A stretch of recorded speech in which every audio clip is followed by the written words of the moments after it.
Current na kinaka-obsesan nyo ngayon? Bukod sa isa't isa. Wow. Current obsession. Current obsession. Inhaler from Bangkok.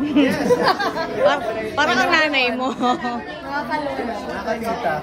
Number one obsession ko po siguro, ano nga ba? Parang wala po akong current obsession sa dami ng nangyayari. Pero yun, learning songs, going to work. Obsessed ako sa work. Hindi naman halata, no? Hindi naman halata. Bukod sa pag-aartista, meron pa ba kayo ibang dream job? Given a chance.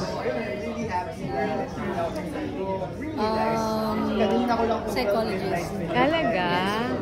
Oh, sinasay ka na pala niya. Ikaw, Darren. Ako po, hindi ko po alam. Pero something siguro in the medical field as well. Katulad ng